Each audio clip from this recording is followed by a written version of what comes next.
bawat isa, tayo pong lahat ay tumayo at tayo po ay mag-umpisa ng ating pong pananambahan ngayong umaga. So, isa lang po yung ating pananambahan, kaya nga po maging sa mga nakakapakinig po ng ating pong live streaming ay magugulat kayo, napaaga po ng konti. Pero ang ating pong service po ngayon ay 8:30 hanggang 10:30. Kaya patagalan na po yung mga alas 3. And then, hanggang 11. So tayo po yung manalangin. Let us pray. Let us pray. Maraming Diyos, kami po ay nagpapasalamat sa umagang ito. Salamat po sa kalakasan binigay niyo po sa amin. Salamat po Panginoon sa panibagong araw ng linggo na kami po ay nakasama po namin ang bawat isa. At dalangin po namin, O Diyos, ang inyong pong pangunguna sa aming pong pananambahan. Pagpalain niyo nga pong aming awitan, aming pagkakaloob, at lalong higit pong kapahayagan po ng iyong salita. Panginoon, dalangin po namin na kayo po'y mangusap sa bawat isa at maging pagpapala ng iyong salita sa aming pong mga buhay. Dalangin din namin ang inyong pong pag-iingat, pag sa aming pong mga kapatiran na patungo po sa aming bahay sa bahay ngayong umaga. Maasa kami na sila po ay iingatan nyo upang sila po ay makasama po namin sa aming pong paglilingkuran sa umagang ito. Pangunahan niyo po kami ng inyong pong Espiritong Banal at sabayin niyo po anumang gawa ng kaaway upang kami po ay malaya ng pumuri at magpasalamat po sa inyo, Panginoon. Salamat po, pinupuri ka namin at amin pong pinagkakatiwala sa inyo lahat sa pangalan ng aming Panginoong Jesus. Amen at amen. So tayo po ay aawit ng ilang mga awitin at this time nais ko tawag si Brother Derek. Paunahan tayo sa ilang mga awitin. Sir,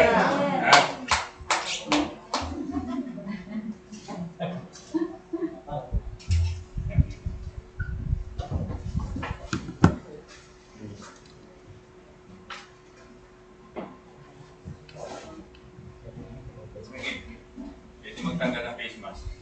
Good morning po sa ating lahat. Good morning. Good morning. Bukas mo.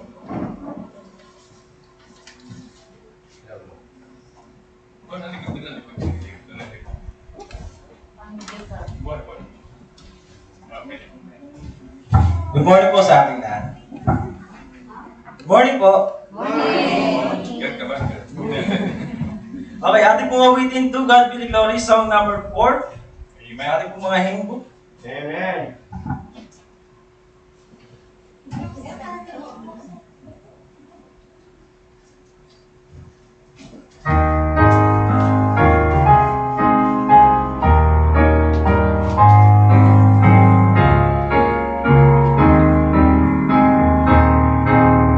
On the first verse, sing.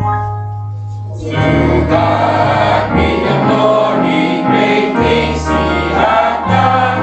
So loved He the world that He gave us His Son, who yielded His life an atonement for sin, and opened the life gate that all may go in. Praise the Lord, praise the Lord, let the earth hear His voice. Praise the Lord, praise the Lord, let the people rejoice. Oh, come to the Father through Jesus the Son, and give Him the glory, great things He has done. On the second verse. Oh, perfect redemption, the purchase of blood, to every believer the promise of God. The vilest offender who truly believes that moment from Jesus the pardon receives. Praise the Lord, praise the Lord, let the earth hear His voice. Praise the Lord, praise the Lord, let the people rejoice. Oh, come to the Father through Jesus the Son, and give Him the glory, great things He has done. On the third verse, great things He hath done, has great things He hath done, and great are rejoicing through Jesus the Son.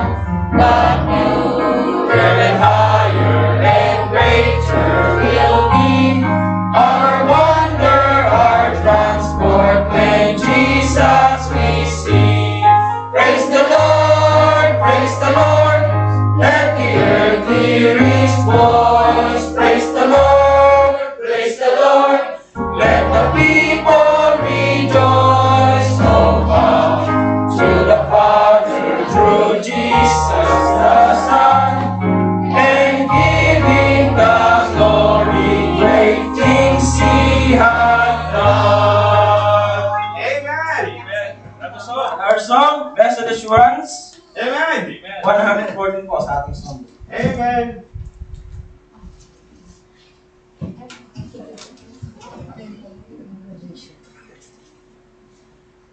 Blessed Assurance. Amen.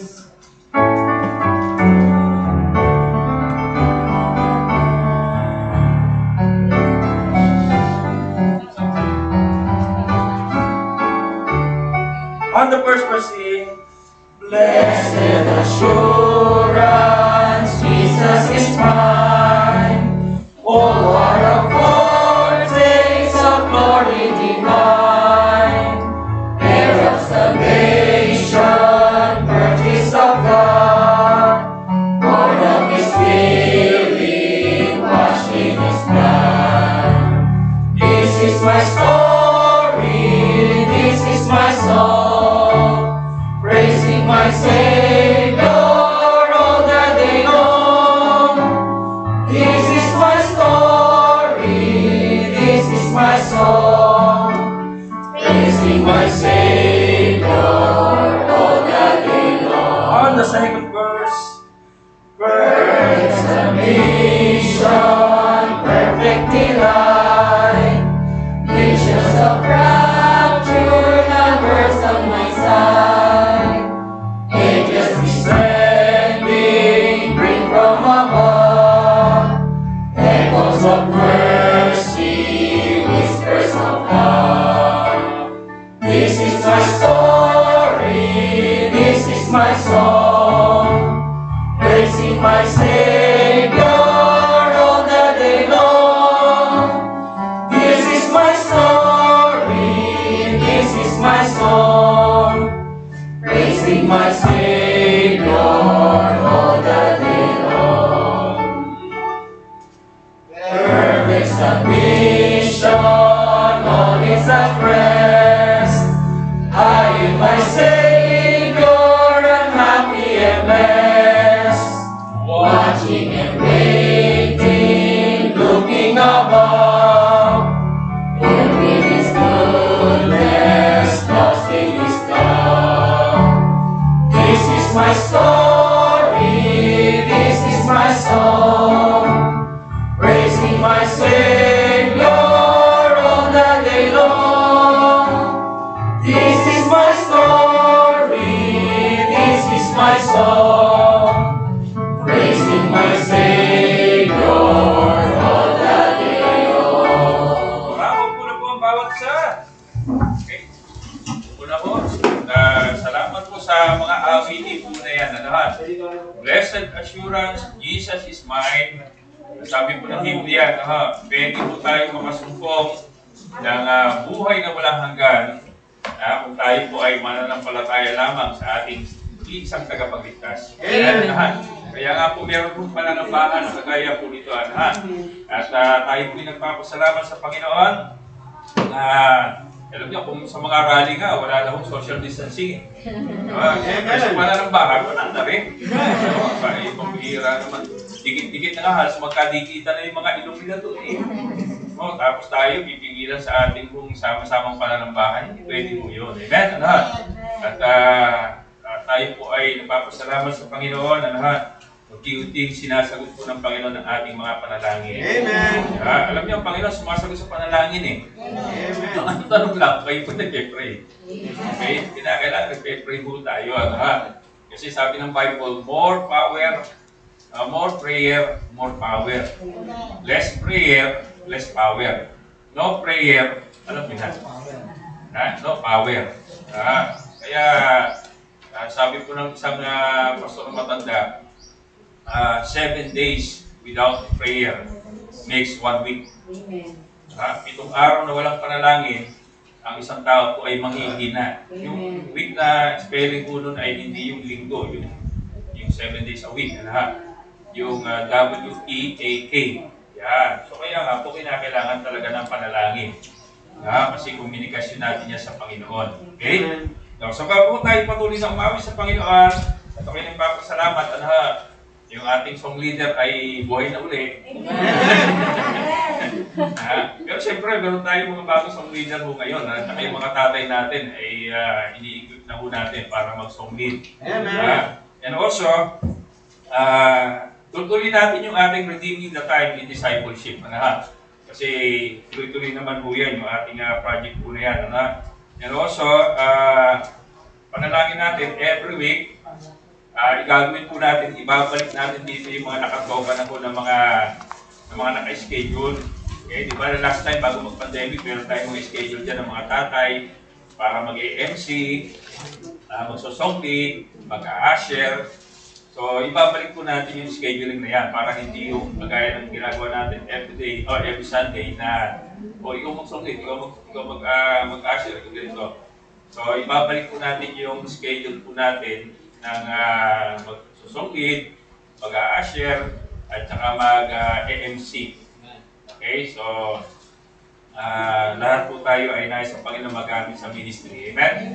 Especially mga kalalakihan po natin, napakahalaga po niyan. And also, mga kababaihan din. So, sa inyong kaalaman, every Saturday ay meron tayong mga visitation group. Tayo po ay nagpa-follow up ng mga bisita po natin at gusto po natin lahat ng nakaka-attend sa atin, na-invite natin din makabalik muli sila. Amen? So, ganun po yung ating mga schedule po niyan. And also, yung live streaming natin, tumatakbo na po yung ating live streaming ngayon. Okay, so dahil isa lang ang service po natin ngayong umaga. So, nakalagay po dyan sa schedule, ang ating schedule ng live streaming. At binabati din natin po yung mga kapatiran po natin, kahit po yung mga individuals, families na nanonood po sa ating live streaming ngayong umaga, sa kanya-kanyang tahanan. Hindi po natin tinitigil yung live streaming kasi ito po ay pamamaraan din upang maabot po yung mga mahal natin sa buhay. Amen. Yung mga kaibigan po natin, kakilala po natin, yung mga ka-BPF po natin, best friend forever po natin, na hindi man sila nakakadalo, ay nasisira sila ng salita ng Diyos. Amen. So tayo papasalamat sapagkat through our live streaming, we are able to aabot natin po yung mga ibang mga tao na minsan bumibili lang ng ulam sa patio. Sabi niya, Pastor, nanonood ako ng live streaming niyo. Ayos siya. Sino nag-invite sa iyo? Si Sister Nora. Imagine mo yun. Sister Nora ay kinuha na ng Panginoon, nakapiling na ng Panginoon. And yet, yung kanyang pag-i-invite, nandun pa rin. Nandun pa rin yung kanyang legacy na iniwan po sa kanila na kahit po siya ay nasa langit na kapiling ng Panginoon. May mga tao pala na na-invite niya na hanggang ngayon nanonood ng live streaming po natin. Hindi man talaga nakaka-attend pa, pero later on, baka maka-attend. Okay? And also, atin pong binabati yung ating pong mga kapatiran na nag-birthday o mag-birthday po ngayong buwan ng April. Ito po ay sila, si Brother Diet, April 1, Sister Ella, April 17, Brother Willie, April 18. Si Aaron ba yun? Si Aaron, April 17. Sister Corinne, April 21. Si Carl, dati nag-aaral dito sa atin, April 27. Sister Wayne, April 28. Okay? And also, yung pong wedding anniversary, April 13. Okay, so 29 years. Malapit na kami pala mag-30. Ano ba pagka-30? Wala po. Wala? Di ba pwede parang pit ang baso yun? Silver, gold. Walang gano'n sa 30, wala? 25 silver, ano? Okay. Sa 50 na lang yun. Sa 50. Bakit kakasagami ulit sa 50? Okay. Sana umabot kami sa 50, biyaya ng Panginoon. Okay? So, yun po yung mga may birthday. So, ating panalangin na sila po ay patuloy na lumago sa pananampalataya. Amen. So, may project po tayo dyan, yung ating signboard sa labas. Pag-pray po natin. Pag-pray din natin yung ating pong eleksyon. Ngayon. Na sana ay bigyan tayo ng Panginoon bigyan tayo ng Panginoon ng leader na may takot sa Panginoon. So, kung hindi man may takot sa Panginoon, isang araw makakilala sa Panginoon. Sa panahon ng kanyang panunungkulan. So, panalangin po natin, kailangan natin ang leader ng bayan, bansa, na talagang para pagpalain po ng Panginoon ng ating bayan. Kasi sabi ng Bible, when the righteous are in authority, people rejoice.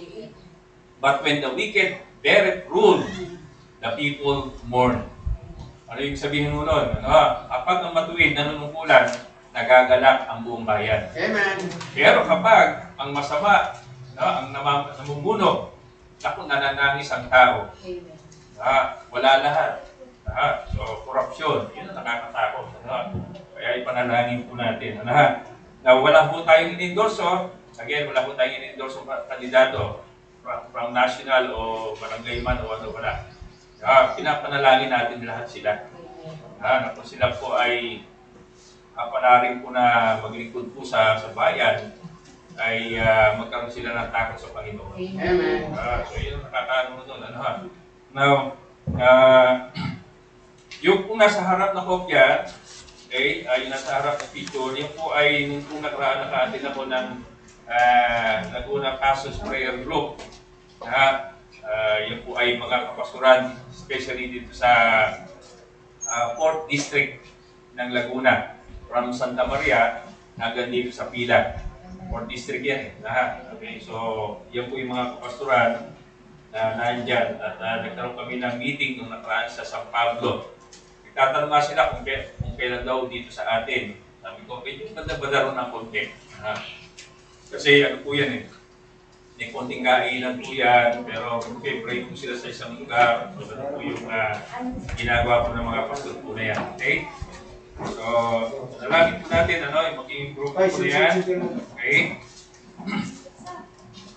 So, wala na. So, sa gitna kopya, mamayang hapon ay babasahin po natin yung sulat ni Pastor Don Altura ng India. Okay, so may sulat po siya dyan kasi nakapagbigay po tayo ng bi-monthly support para sa buwan po ng March and April. Okay, so ilan na lang po yung hindi natin napapadala. Ngayon pong March and April. Kaya ipag-pray po natin. Okay? Pinag-pray niyo po yung mga missionary po nito. Amen. Amen. Sama natin sa prayer. 5 po sila. Hindi po 5 po. 5 pa lamang. Yung ibang mga simbahan, talagang marami na po sila sinusuportahan. Siyempre, depende sa laki po ng church po yan. Yung kanila po kakayanan na magbigay. Okay? So, yun lang po yung ating po mga announcement. So, ay po ay muling kumawin sa Panginoon. So, this time, yung ating namang bagong strong leader. Tayo po tayong lahat. Brother Alvin. Amen. So, pag-pray nyo rin itong taong ito.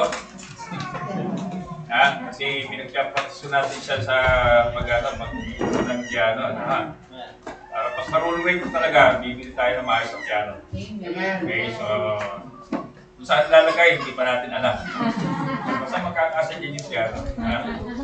Gagawa tayo ng paraan. Blessed assurance, tsaka to God be the glory. Standing. When we all get to them.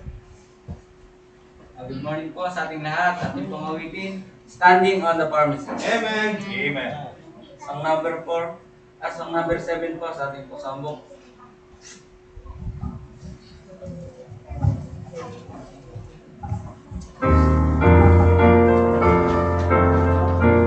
On the first verse, sing. Standing on the promises of Christ my King, through eternal ages let His praises ring. Glory in the highest, how we shout and sing. Standing on the promises of God. Standing, standing, standing on the promises of God, my Savior. Standing, I'm standing.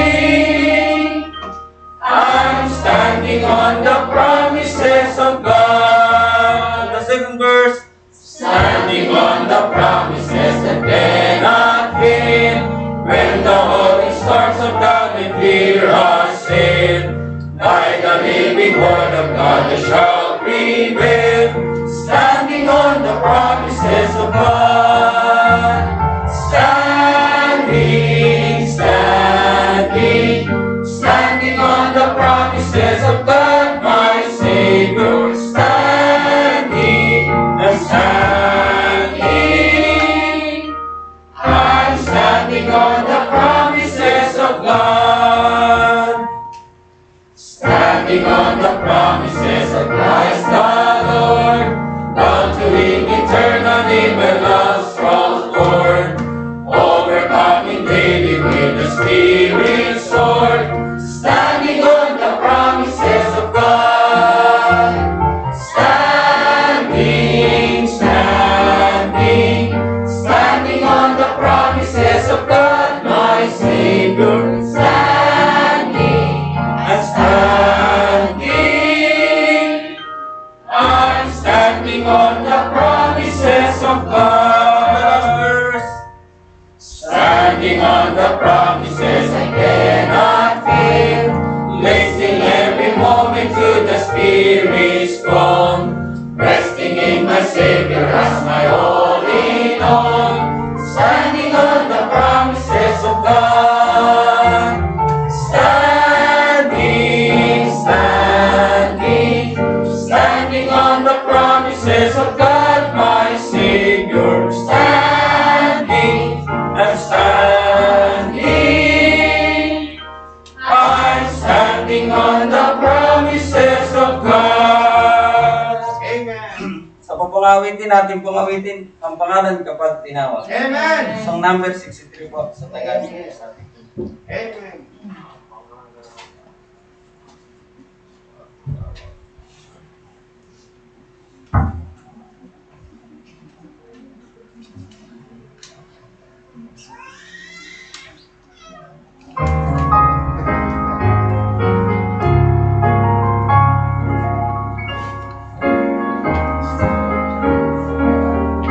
Sa unang strofa, ready?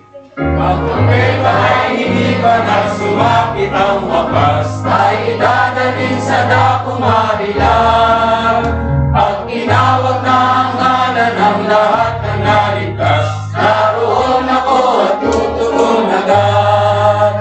Ang pangalan pag tinawag, ang pangalan pag tinawag, ang pangalan pag tinawag,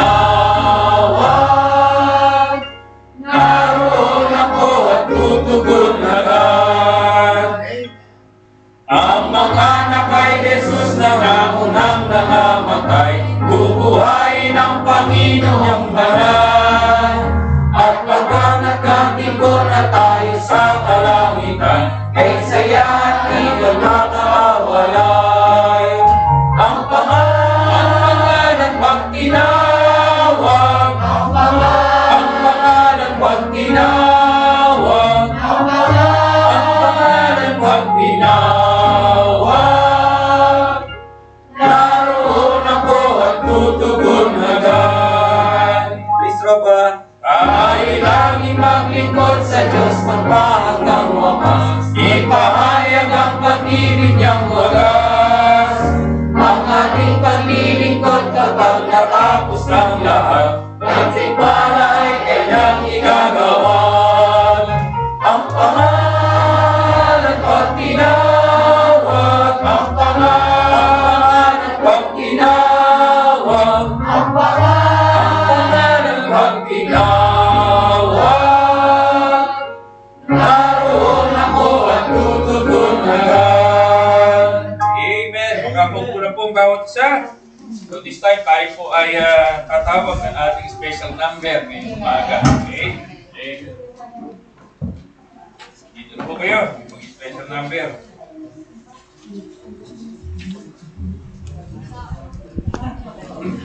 Ano yan ang page na? Nothing between us. Yan, tunay na.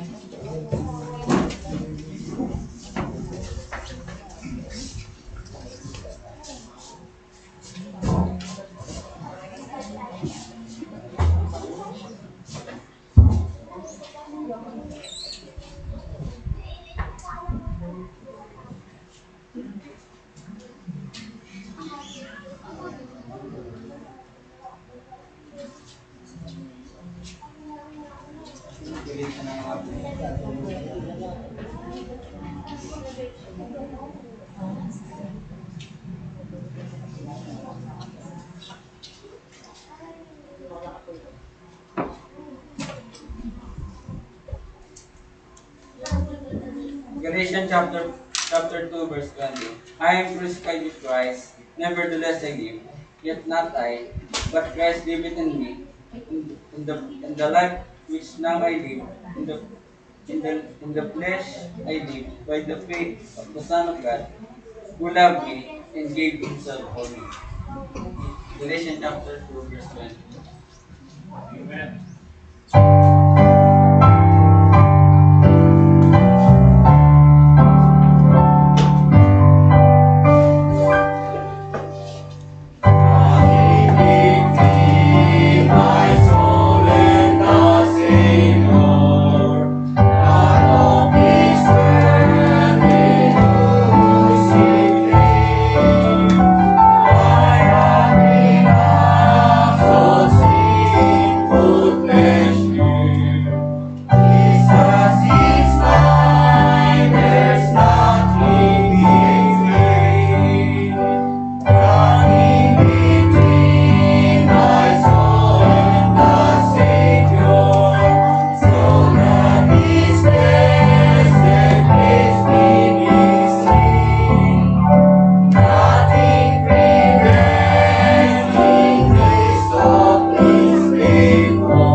Tayong lahat ay tumayo at habang nandito yung choir, awitin natin ito.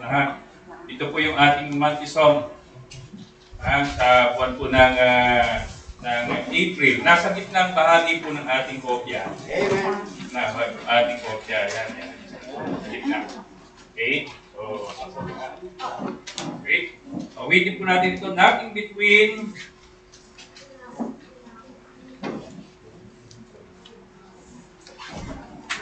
okay, ito yung ating monthly song sa buwan po ng April. May kopya po kayo, nasa gitnang bahagi ng yung ano nyo. Nandito. Okay, sing! Nothing between my soul and my Savior. Out of this world, sees in dream. I have renounced all sin, good pleasure. Jesus is mine, there's nothing between. Nothing between my soul and the Savior, so that His blessed face may be seen. Nothing preventing His of His favor. Keep the way clear, there's nothing between. Nothing between like worldly pleasure. Habits of life, no one has they seen. Must not my heart of Him ever sever. He is my all, there's nothing between.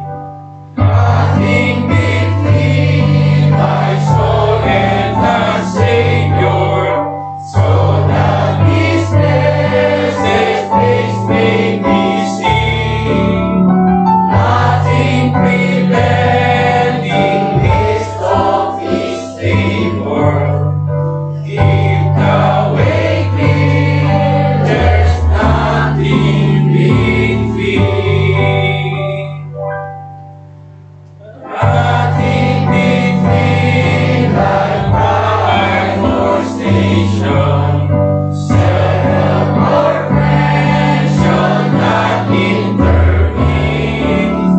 Though it may cost me my tribulation, I am resolved, there's nothing between. Nothing between my soul and the Savior, so that His blessed face may be seen. Nothing preventing His of His favor. Keep the way clear, let nothing between. Nothing between many hard trials. Oh, the world against me compete.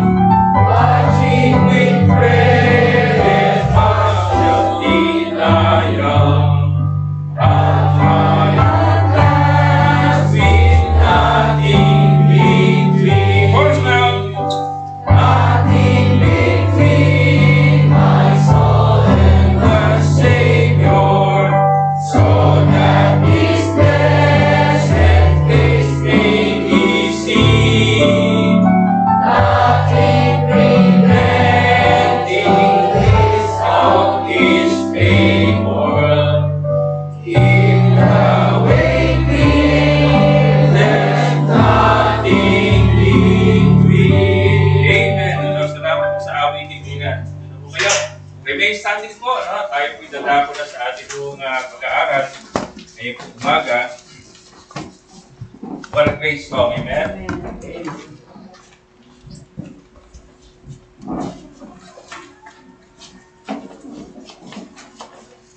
Okay, sa aklat po ng Matthew, atin mong bubuksan po tayo doon, Matthew chapter 7.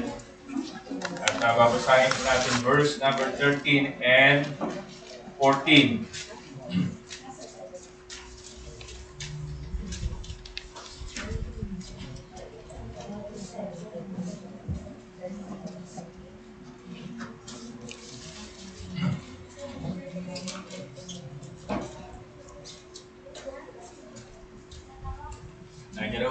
Amen? So, yung ating pong mga bisita, yung mga attendant po natin, ay sira po natin ang ating pong mga Biblia. Amen? Yung nasa ilalim, again, huwag mong tatayo, baka magkabukol, Okay? Yan lang kayo sa ilalim, Nandiyan na ba kayo? Verse 13 and 14? Okay. Matthew chapter 7.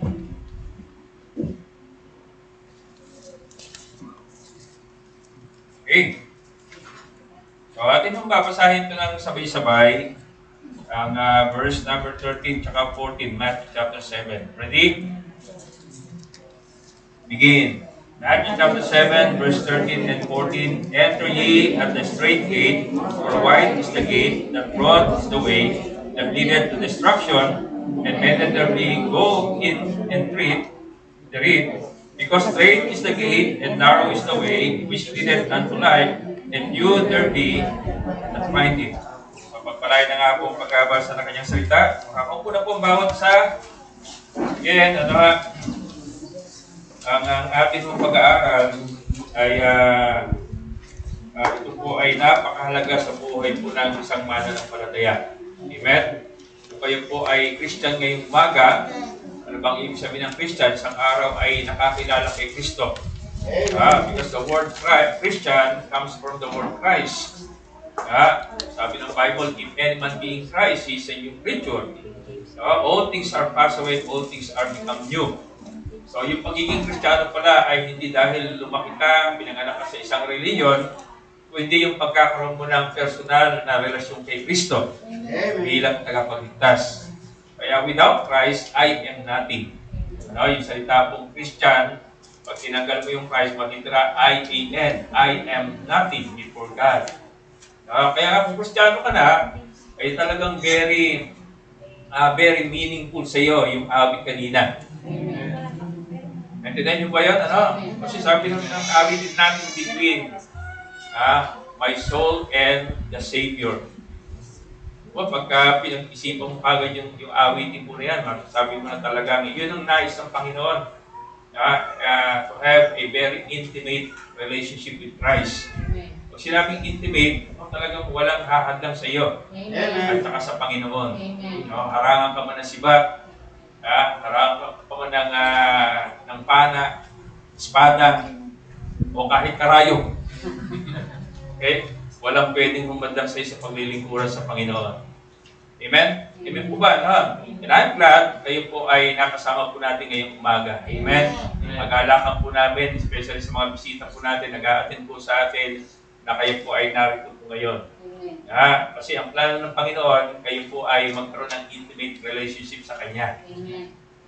Tutuwa ko si Sister Rubina, nandito uli. Tutuwa ko si Brother Noel, kasama uli natin. Parang nagbakasyon sa abroad yan eh. Okay, pero we are glad na nakita po natin ang bawat isa. Sister Grace, salamat sa Panginoon. Yung po mga sinanay na inimbitahan ni Brother Noel. Ano po bang pangalan? Nanay, ano po bang pangalan niya? Taga? Lenny? Lenny? Lenny. Alam ko Lenny. Letty. Hindi ko libreto, hindi. Letty lang, Letty. Okay. Sinibiro ko lang. Pero kagalakan po namin na kayo po yung kasama ngayong umaga. Amen. Siyempre, kagalakan din natin na makita po yung bawat isa. Alam niyo ba yung kanta natin bago tayo yung nag-welcome song? Okay? Isang araw gagawin natin ulit yan. Pwede na magkamayan ngayon eh. Sa kampanya nga eh, di ba? Talagang grabe na nga ngayon eh. Halos magkapalitan na ng mukha eh. So wala nang social distancing po ngayon eh. So kagalakan po namin na kayo po ay natin ngayong umaga. Now, alam niyo ba yung title ng ating lesson? Ano yung title ng lesson natin? Nakalagay mo dyan. Dalawang klase ng manlalakbay. Okay? Ako'y naniniwala, ito pakinggan nyo, bago ko tayo magsimula. Ito ay ayon sa Biblia, itong aking pananon ito. Dalawang klase lamang ng tao meron sa mundo na ito. Gusto ng dalawang klase ng tao eh. Dalawa lamang. Sabi ng Bible. Isang klase ng tao, palangit, at isang klase ng tao, pa-impyerno.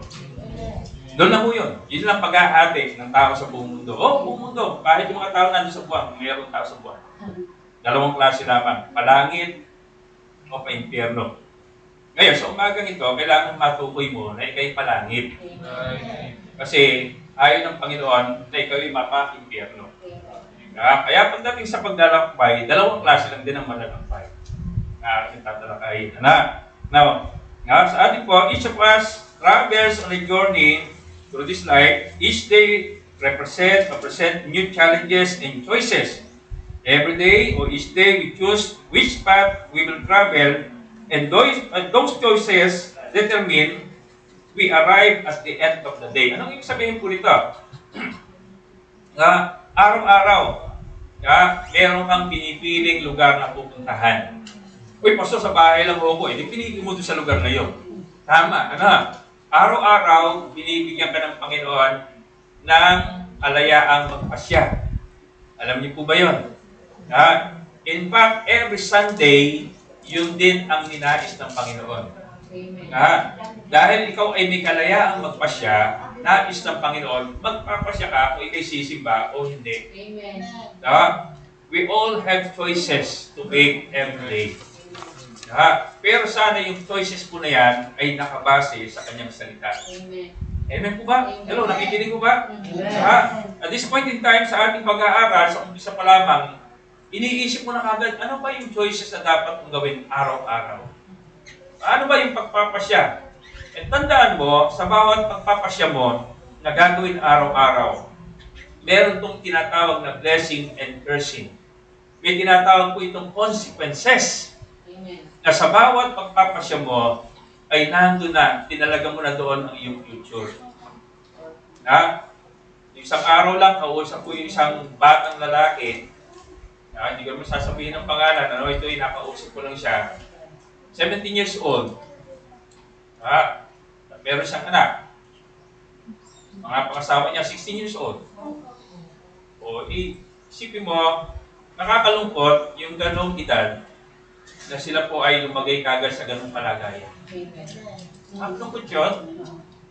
Sa akin bilang magulang, talagang ako'y lungkot na lungkot sa ganong bagay. Bakit po? Hindi ibig sabihin na may anak ka. Kasi naman ang may anak, sa totoo lang. Pero nakakalungkot yung ganong kalagayan dahil yung edad po na yon, supposed to be, ini-enjoy pa niya yung kanyang kabataan. Amen. Ini-enjoy pa niya yung buhay na kung saan ay dapat yung panahon na yung nag-aaral siya at nakapokus siya sa pag-aaral. Amen. Entinan niyo po ba yun? So bakit po nagkaganon? Because of the choice na kanyang ginawa. Dahil siya ay nagpasya na, ay bahala na. Basta kami nagmamahalan at magbunga man ay magbunga, kung hindi man ay hindi, kung magkahiwalay man ay magkahiwalay. Nakakalungkot po yun. At hindi, yung mga ganun ay, sabi nga, kailangan ipanalangin. Amen. Na sana'y makakilala sa Panginoon. Amen. Kasi anong future meron po yun, nakakalungkot talaga. Now, dito makikita po natin, araw-araw, may dalawang bagay lamang na choices na pinamimilihan po natin. To choose to do right, or to choose the way of the world. Yung way of the world, talagang hindi yan ang pamamaraan ng Panginoon. Amen. Amen? Reto na Reto na tayo. Okay? Talagang naka-ready yan para sa inyong tatlo. Okay? Salamat sa Panginoon. Ako'y pinarito. Now, dito makikita po natin tatlong bagay lamang. Tatlong bagay, na ating tatalakayin ngayong umaga. Balikan po natin yung talata sa Matthew chapter 7, verse 13 and 14. Gising pa ho ba kayo? Amen. Yung po nang nagtutulog. Alam nyo, doon sa dati namin church, yung kanilang camera, napakalaki. Tapos, meron din silang ganyang napakalaki. Kasi malaki yung simbahan doon eh. Tapos, ang ginagawa ng pastor, sabi niya, kayo walang matutulog. At pagka meron natutulog, ikaw cameraman, i-zoom mo. Zoom mo yung camera doon sa natutulog para makita dito. Okay? So, lahat nakatulog. Walang natutulog. Kasi pag nakita natutulog dito, nakita siya, di ba? Sabi po ng Bible dito, tatlong mahalagang bagay lamang yung ating tatalakay. Note verse 13. Sabi niya, neither ye in at that straight gate, okay? For wide is the gate and broad is the way that leadeth to destruction, and many there be which go in therein. Sabi ho dyan, anong sinasabi ho dito ng mga talata po nito? Unang bagay, the clarity of His command. When we say clarity, malinaw ang utos ng ating Panginoon. Di ba malinaw ang utos ng Panginoon sa aklat ng Hebrews chapter 10 verse 25, sabi doon, not forsaking the assembling of ourselves together. Huwag niyang kaliligtaan ang sama-samang titipon ng bawat isa. Yung pong dahilan kung bakit meron tayong pananambahan. Yung pong dahilan kung bakit nagnanais po tayo even the pandemic na magkaroon ng sama-samang pagtitipon. Yes, maaaring sabihin po natin, paano ho yung pastor? Hindi tayo nakapagtipon ng ilang bagay kasi ilang panahon kasi may pandemic. Kaya nga po nagkaroon tayo ng live streaming. Amen? At sa pamamagitan ng live streaming ay nakita mo natin ang plano ng Panginoon sa ating buhay. Nakita pa rin natin na kung paano ang Panginoon nangungusap pa rin sa atin sa pamamagitan ng pag-aaral ng salita ng Diyos. And now that we are back, tayo po ay narito na ulit na nagtitipon ng sama-sama. Napakahalaga na makita po natin yung kalagahan po nito. Amen? Now, tingnan po natin, sabi dito, ilang mga bagay. Number 1, the clarity of His command. Enter ye in that straight gate. Jesus offers a simple command. Simple lamang, kaya nga clarity. Sabihin, malinaw, maliwanag. Siliwanag ng sikat ng araw ang kanya pong butos. Ngunit, kailangan po tayong sumusunod. Letter A. Who are the participant? Who are the participant? Kasi ang Panginoon, tandaan po natin, minsan pinag-aralan po namin dito sa ating pong discipleship program. Una, sino ang nagsasalita? Okay? Pangalawa, kanino sinasabi? Pangatlo, ano yung layunin ng pag-aaral na yon? At pang-apat, anong panahon? Okay? So, ibig sabihin, tinalakay po natin, nung sa lumang tipan, ang utos ng Panginoon with regards sa Sabat ay para sa mga Hudyo. Okay? Sabat. Kung iyan natin sa panahon natin yung Sabado, okay? At yung Sabado, yung Sabat ng pagpananambahan para lamang sa mga Hudyo. But when God established the church, the first day of the week. Ang first day of the week ay Linggo. Kaya ang pagtitipon natin, hindi po Sabado, kundi Linggo. Intindihan niyo po ba? So, ibig sabihin, doon makikita po natin na mayroong mga talata, mayroong mga kautusan ng Panginoon na kanyang isinulat, pinagtibay for a particular person or nation. Yung mga Hudyo, yun ang kanila pong tipanan sa Panginoon.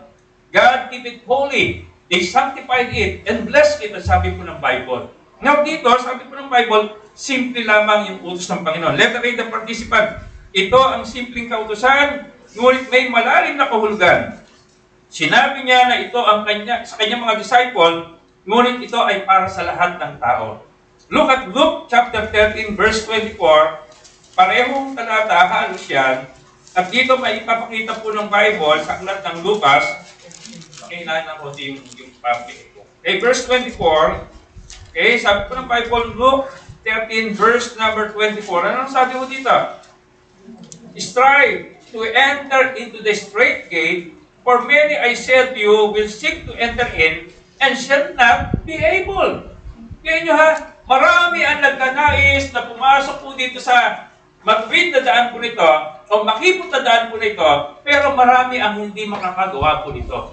Why? What's the reason? Anong dahilan kung bakit meron ganoon? Now, another verse in Jeremiah 21, verse number 8, okay, Jeremiah, Psalm, Proverbs, Isaiah, Jeremiah, verse number 21, or chapter 21, verse number 8. Ang sabi po sa verse 8, sabi ko ito, for unto these people thou shalt say, thus said the Lord, behold, I will set before you the way of life and the way of death. There is a way of life and there is a way of death. So, ibig sabihin, sa lumang tipan, sinabi niya ng Panginoon, I will set a way before you that there is a way of life and there is a way of death. So, meron talagang daraanan na kamatayan at merong dadaan ng buhay. Okay? Siyempre, hindi ka pwedeng tumaan pareho doon sa daan po na yun. It is a crossroad. Kung sinabing crossroad, sakang daan po yun eh. na kapag napunta ka na sa kabila, wala nang balikan.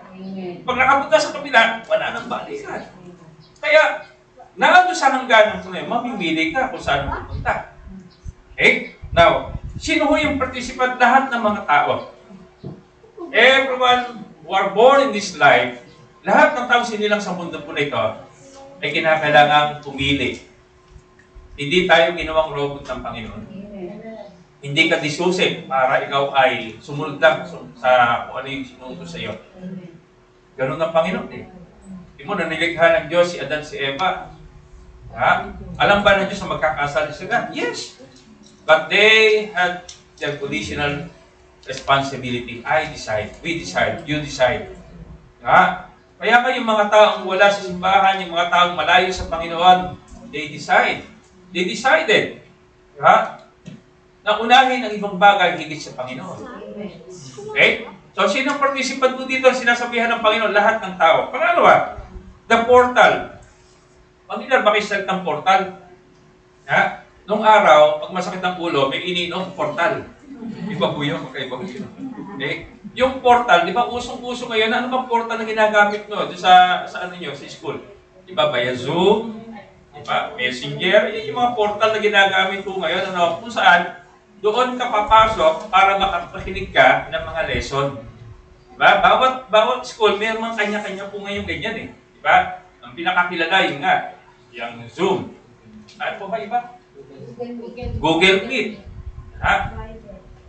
May Viber pa sama-sama. O pati sa Messenger, diba? Minsan, diba? Group chat, diba? Sama-sama po yan. Yun yung mga portal na sinasabi na kung saan doon ka papasok para magkausap kayo. Okay? Now, ano yung portal na sinasabi ito? Enter ye at that straight gate. Jesus defines the location we are to enter. The word straight, tandaan nyo ito ha, is the text means narrow and difficult to enter. Iba pa yung straight na ibang spelling. Iba yung straight na merong GHT, ibig sabihin yun, tuwid. Okay? Ito, hindi lang tuwid, kung hindi, maskip na nadadaanan. Masikip na dadaanan. Yung salitang straight, ibig sabihin pala, a narrow and difficult to be entered. Entered, ano? Hindi lahat ay makakapasok sa daan ito. Tanging ang sino lang kung mananampalataya sa tinakda at tinalaga ng Diyos ng kaparaanan. So, ibig sabihin, kung titignan po natin ito, yung sinabi ng Panginoon sa Luke 13, talagang marami ang gustong pumasok doon, but are not able. Bakit po? Kasi iba ang pamamaraan ng Panginoon. Amen. Iba ang pamamaraan ng tao. Amen. Ang tao nagising sa pamamaraan na kanyang-kanyang sarili lamang. Amen. Kanya-kanyang diskarte. Para pumunta sa langit daw, kinakailangan pumasok sa relihiyon. Ganapin ang mga sakramento. Okay?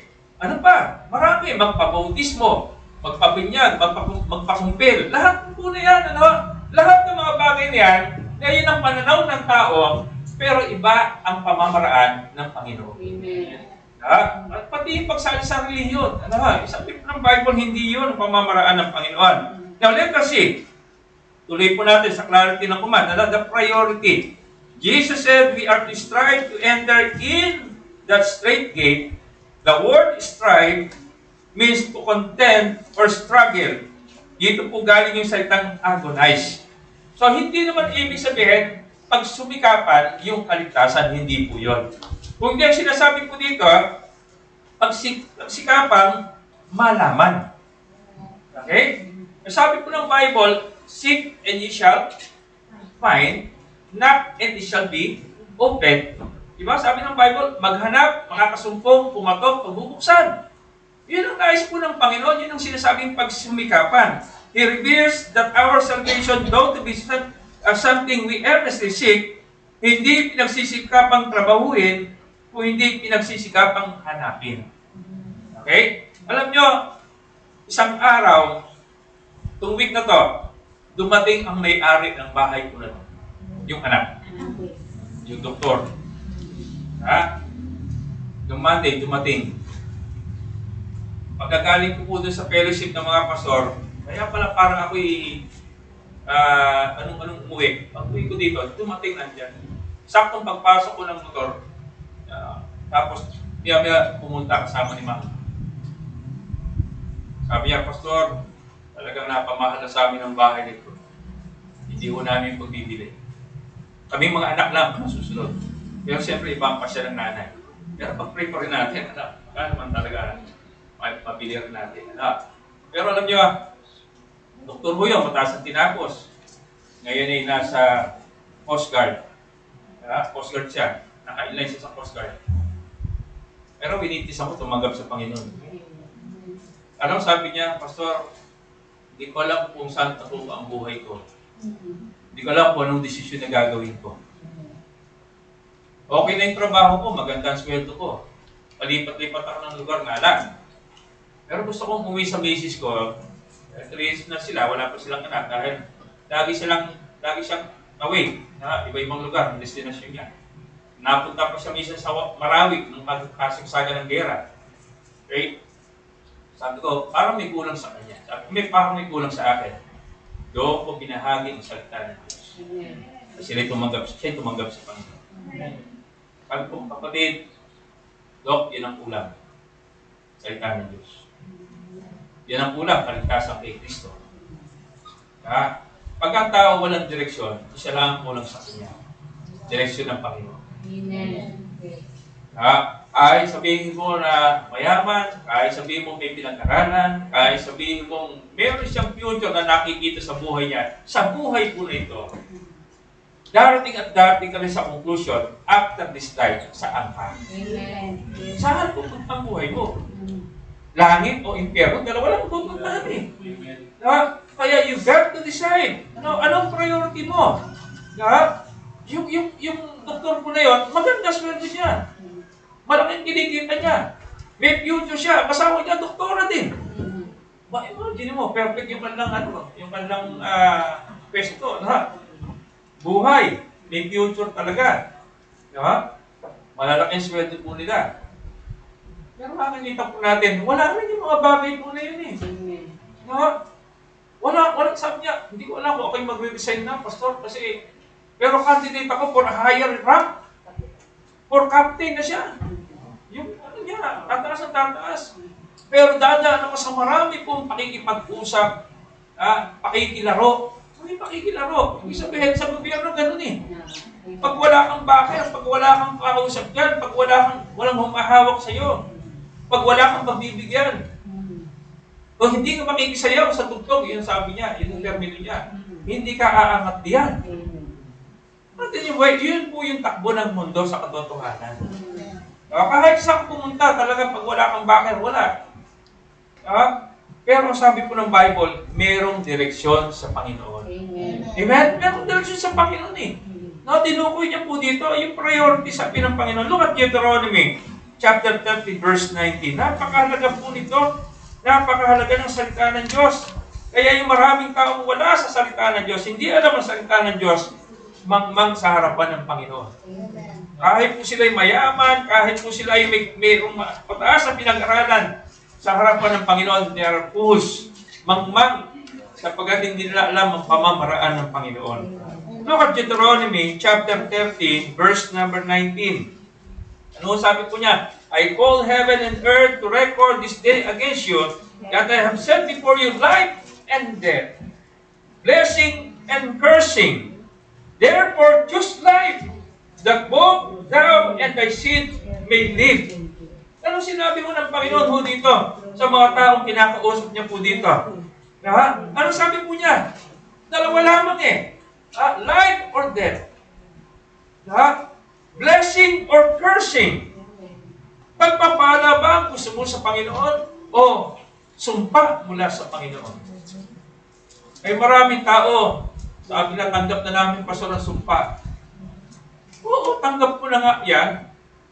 Pero pwedeng mabago ang buhay mo dahil buhay ka pa. Habang buhay, may pag-asa eh. Kung ikaw'y nagis na mo yung ganyang klaseng pamumuhay, may pag-asa pa sa Panginoon. At ang Panginoon nag-o-offer sa atin ng pagdidesisyon na dapat mong gawin. Again, sino po yung participant? Lahat ng tao. Hindi pinipili kung mayaman lang o mahirap lamang. Hindi sinabi sa aklat ng Lucas na yung si Lazaro lamang dahil mahirap sa langit siya at yung mayaman sa impyerno siya. Hindi ho. Pwede magkabaliktad. At katunayan, maraming instances na kapag kami po'y nagwi-witness, kahit po mahirap, mayaman, mataas ang pride. Sasabihin sa iyo, pagiging kung ganito ka sa reliyon namin, hindi ko magampanan, sasali pa ako sa simbahan nyo. Ang dami po namin napakinggan na ganyang klase ng tao na napakahirap. Na kahit mahirap po sila, nandun yung kalang pride sa kanilang puso. Na hindi ako papadala sa inyo sa mga sinasabi nyo. Hindi naman sinasabi natin ito Bible ito.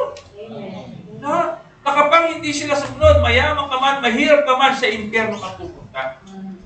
Now, balikan po natin. Number 1, the clarity of His command. Mali naman command ng Panginoon Sino? Lahat ng tao. Anong prioridad? Mamili ka. Anong portal? Si Kristo. Tanggapin mo siya. Anong panutunan ng Panginoon? Ayon sa Biblia. Ang basihan, mga kapatid, mga minamahal ngayong umaga ng tunay na pananampalataya ay ang Bible. Amen. Sabi ng Bible, di ba? Romans 10:17, faith cometh by hearing, and hearing by the word of God. Ang pananampalatayang totoo, nagmumula hindi po sa kuro-kuro, haka-haka, o sinabi ni Marites. Mauso ngayon, si Marites. Di ba? Mare, anong latest? Di ba? Ganun ang usok din, di ba? Marites, di ba? Hindi ho sa sinasabi ng tao. Ang basihan ng tunay na pananampalataya, salita ng Diyos. Romans 10:17, faith cometh by hearing, and hearing by the word of God. Ito ang totoo.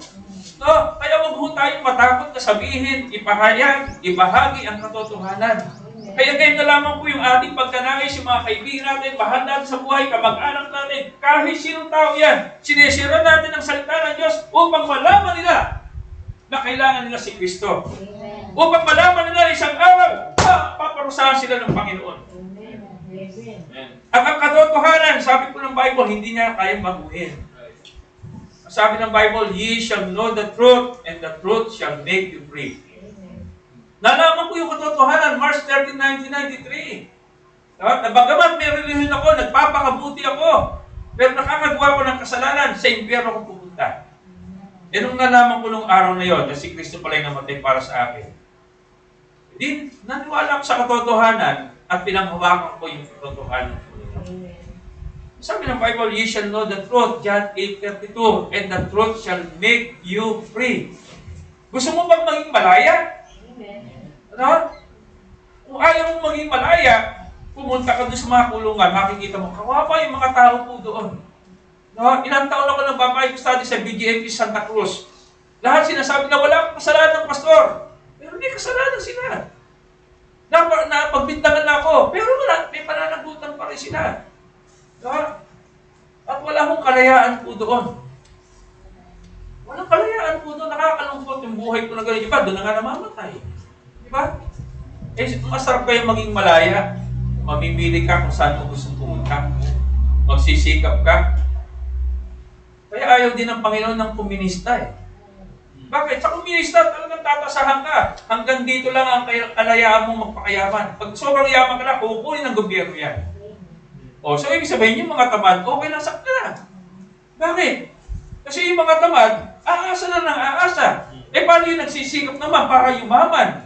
Establish sa kanilang buhay. Hindi mo masama yung sabi ng Bible. Naintindihan po ba? Kaya salamat sa Panginoon, nasa bansa po tayo na hindi komunista. Amen. Kasi sa komunista, yun ang gusto ni Satan . Si Jack Ma, hindi na makita kung nasaan na niya. Amen. Sino ba si Jack Ma? Isa sa mayaman sa buong mundo yun . Kaibigan ni Pacquiao. Hindi na siya makita ngayon . Kasi ang gusto ng China, pasahan lahat ng tao, pantay-pantay. Sa katotohanan, hindi ko pantay-pantay lahat ng tao. Ay, sa Bible. Amen po ba? Kasi kaya hindi pantay-pantay, kasi nakabase sa ating pagpapasya. Amen. Ang kabataan, pag pinagpasyahan mo na makatapos sa pag-aaral, purihin ang Panginoon pag nakatapos ka na. Pero pag pinagpasyahan mo, tumigil sa pag-aaral, maghanap buhay na lamang, pagkatapos later, mag-asawa na agad ng maaga, yun ang pagpapasya mo. Gusto ba ng Panginoon nun? Ayaw. Ang gusto ng Panginoon, ma-establish ang iyong buhay. Ano, nakikinig ko ba? Yun ang nais po ng Panginoon. Now, unang bagay, nakita ko natin, the clarity of this command. Number 2, look at verse 13 again. Balikan po natin po yung Matthew chapter 7. Again, in verse 13, nakita ko natin dyan. Pangalawang bagay, the reality in this contrast. In the contrast, merong reality, merong pagkakasalungat ito eh. Pag sinabing contrast, ibig sabihin, meron dalawang bagay na pinaghahambing at sila po ay nag-uupo sa bawat isa. Okay? Now, tingin niyo po, look at verse 13, sabi dyan, tinuro dito, in verse 14, sabi dyan, because straight is the gate, and narrow is the way, that leadeth to life, and few there be that find it. Merong lugar, merong daan na makitid, at kukunti lamang ang paroroon. Nakasakay na ba kayo sa escalator? Naman tayo nakasakay na. Pero escalator na maramihan. Pero escalator na maliit lang. Pang-isahan lang. Sa sobrang kitid, halos ganyan lamang kakitid. Pag kayo sobrang taba, hindi kasya. Okay? Pero mapapansin nyo, para bang pagka sumakay ka dun sa escalator na napakakitid, parang pakiramdam mo, parang medyo safe na konti. Kaysa dun sa malaki, na para bang mahuhulog ka. Okay? Nakita nyo ba yun? Ano nyo ba yun? Now, sa elevator, merong maramihan din, merong maliliit lang. Merong isang simbahan, dito po sa Bacoor, na natin na namin conference, yung simbahan na sa sobrang laki, may elevator. Classic. Elevator. Pero yung elevator na pang-apatan lamang. At pang-senior lamang. Pag kayo di senior, hindi ka pwede. Uy, bata ka, dumpa. Pagka senior, PW pwede rin. Basta kasi yung ano niya. Pero pang-apatan lang, makitid lang eh. Hindi mo akalaing elevator yun eh. Tsaka hindi na lalagyan ng elevator kasi nga yung mga bata doon pupunta. Pang seniors only. Tsaka PW, tama. Tsaka yung buntis. Ayan, yung mga bagay na yan. Now, tingnan niyo po letter A, the Broadway. The Broadway. Ang malawak na daan tungo sa kapahamakan. Look at Titus chapter 3, verse number 3. Titus chapter 3, verse number 3. By the way, mamaya, alas 2 ha? Kayo mawawala ha? Babalik po tayo dito na meron tayong fellowship. Titus chapter 3, verse 3. Alam niyo, yung lahat na pupunta mamaya, pupunta po doon sa straight is the gate. Pupunta yung paroroon. Straight gate. Sabi mo dito, for we ourselves are also were sometimes foolish, disobedient, deceived, serving diverse lusts and pleasure, living in malice and envy, hateful and hating one another.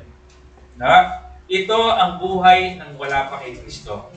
Are you listening? Ito yung buhay na wala pa kay Kristo. The broad way. Sabi ko ng Bible, ito yung daang walang bawal, walang limitasyon, walang batas sa sinusunod. Ito ang pamamaraan ng mundo. Ang mundo, gusto niya walang batas. Ang tao ng mundo, gusto nila walang bawal. At pagkabisan, yung bawal, yung panggal ng ginagawa. Naintindihan niyo po ba yun? Sa ating panahon, yung bawal, yun ang gusto nilang gawin. At ayaw nila ng batas. Ang tawag ko doon, rebelde.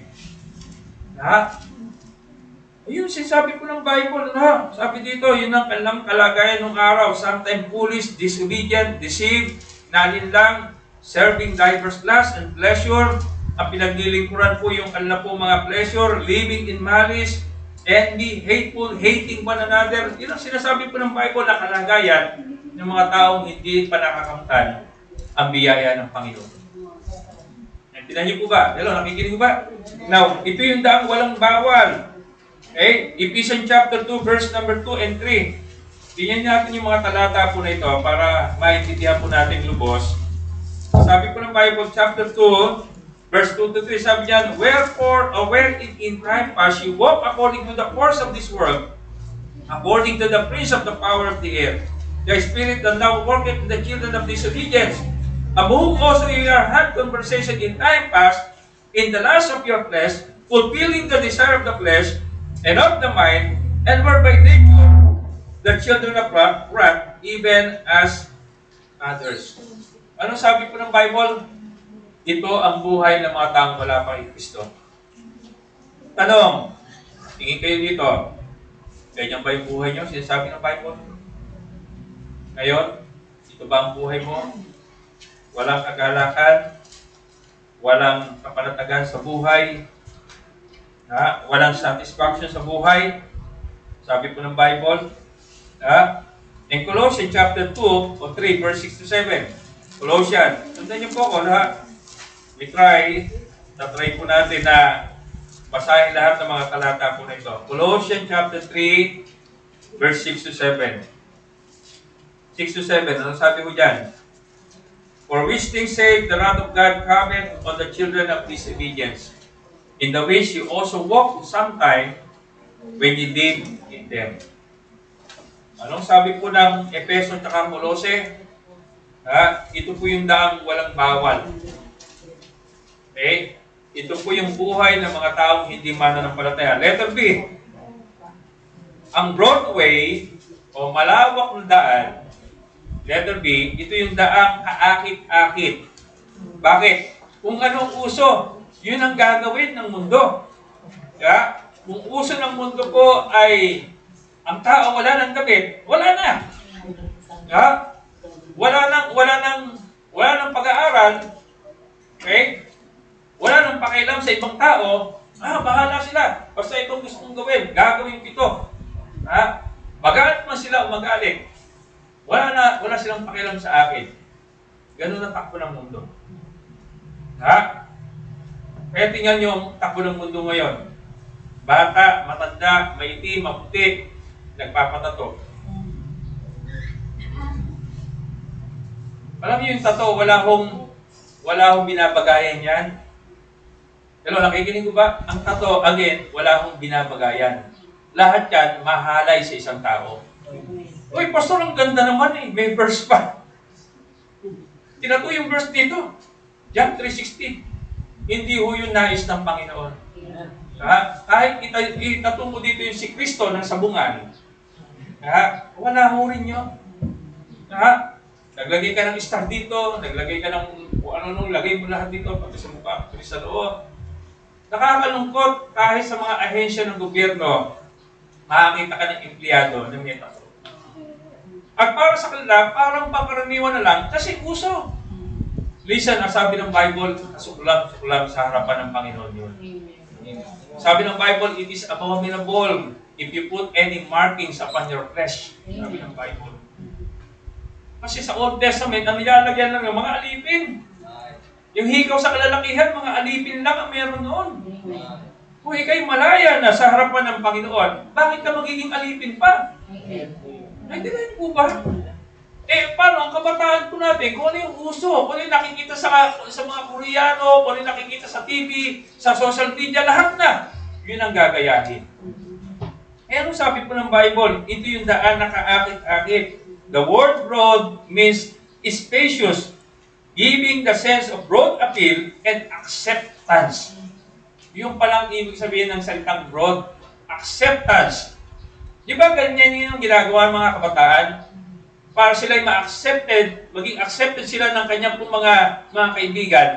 Kung ano yung itsura ng kaibigan niya, yun din ang gustong gawin ng mundo sa kanya. Nakikinig niyo po ba? Kung ang mga kaibigan niya lalaki may hikaw, para siya maging accepted sa kanila, maghihikaw na rin sila. Nakikinig niyo po ba? Ayaw ng Panginoon yun. That's the broad way na sinasabi ng Bible. Yung sabi po ng Bible, Now, let's go to the narrow way. John 8:21 muna. John 8:21. Tingnan po, sabi ng Bible. Pinapaliwanag natin ng marahan po ito, upang maintindihan po natin. John 8, verse 21. Bago tayo dumako sa narrow way. John 8:21, sabi po ng Bible, And Jesus said again unto them, I go the way, ye shall seek me, and shall die in your sin, whither I go, ye cannot come. Kasi yung mga tao po nito, ay mapanghusga, at tinitingnan yung mga kamalian ng Panginoon, pero walang makita sa kanila. At ang pamamaraan nila, yun ang gusto nilang gawin. Ano sabi ng Panginoon? Ako ay paroroon sa pamamaraan na ito. This way. Pero marami hindi makakapunta dito. Kaya nung nangaral siya ng maanghang na mensahe, maraming tao hindi na bumalik. Sabi ng Bible, many of his disciples went back and went with him no more. Hindi na bumalik sa Panginoon. Ano sabi ng Panginoon sa 12, kayo aalis pa rin ba? Ang sabi po ni Pedro, hindi, Panginoon, that's the word of life. Nasa iyo yung salita ng buhay, ba't pa kami aalis? Nandiyan po ba? May mga tao na natinig ang salita ng Diyos pero hindi lang matake sapagkat hindi pa nila tinatanggap ang Panginoon. Amen? Now, tingnan natin yung narrow way. Sabi ng Bible, verse 14. Ang makipagdadaan tungo sa buhay na walang hanggan. There is always struggles. There is always struggles. The word narrow, letter A, has the idea of pressing together. The same word as afflicted and tribulation. Sabi po sa John chapter 15, tingnan niyo po yung John 15, verse 18 to 20. Ano sabi ng Bible? If the world hate you, you know that it hated me before it hated you. If you were of the world would love its own.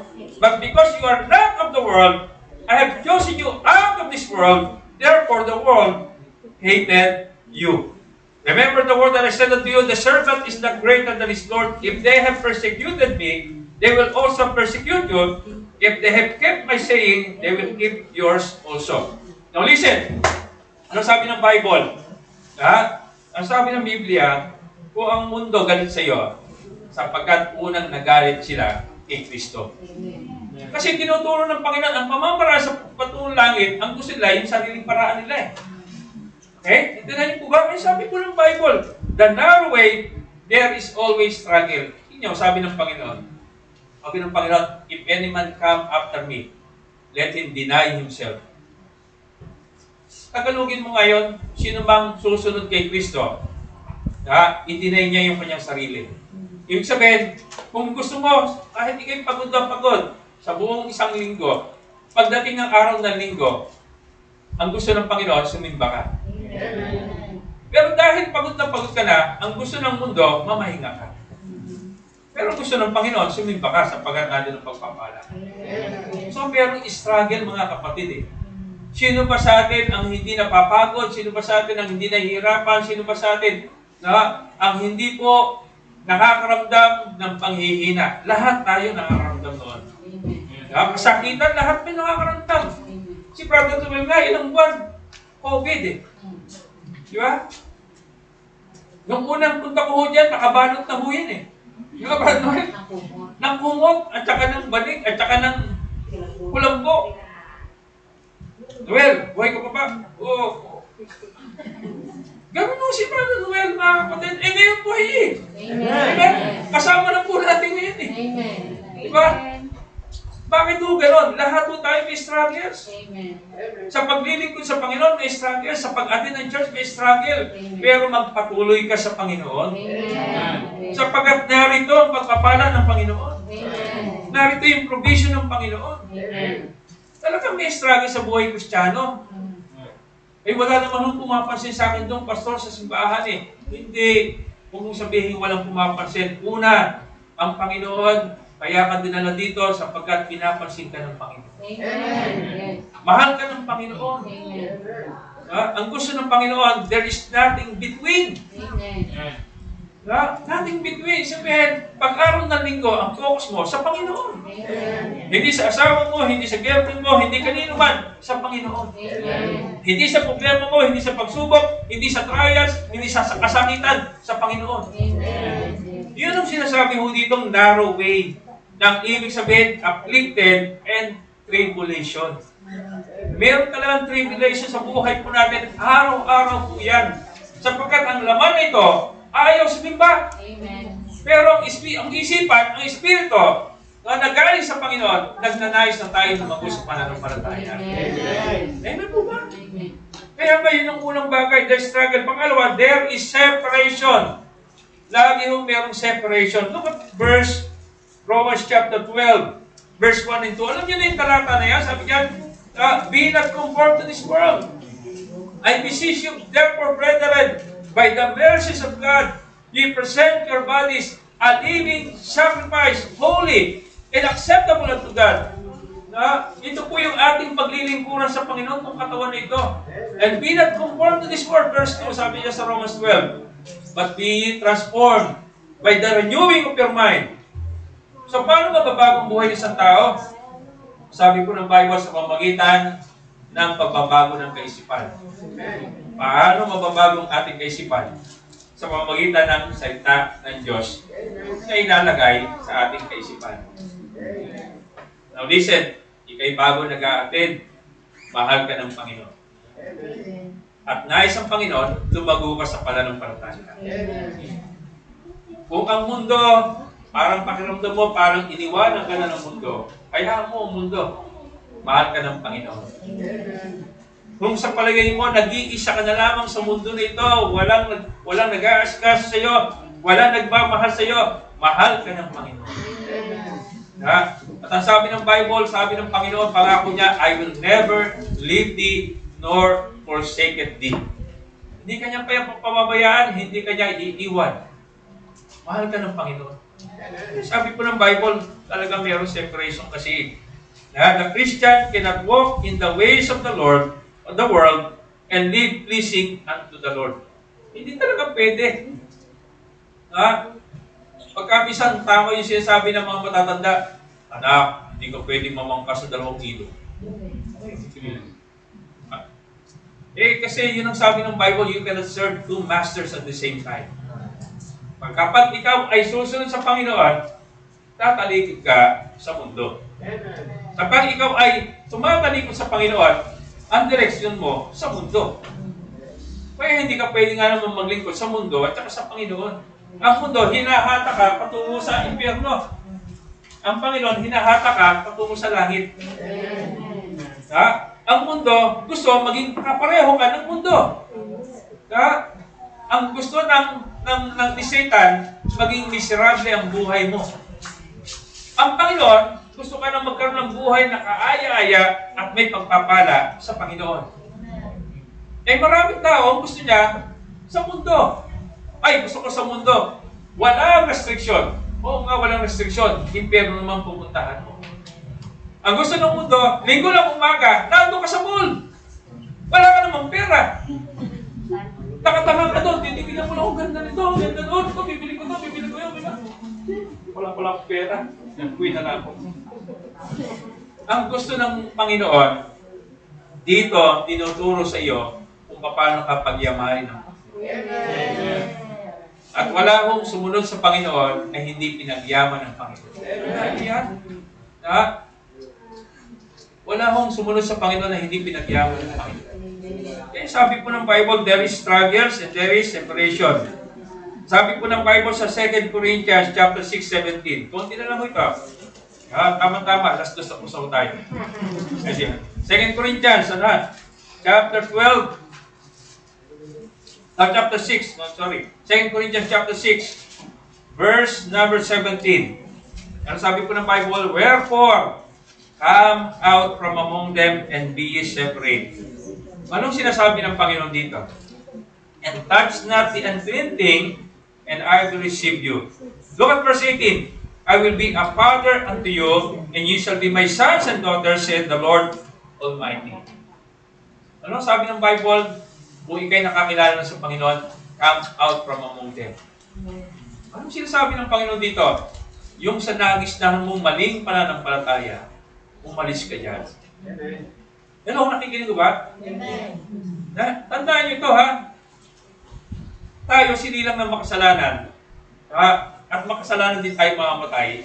Pero nais ang Panginoon, makasalanan man tayo mamamatay sa kategorya natin.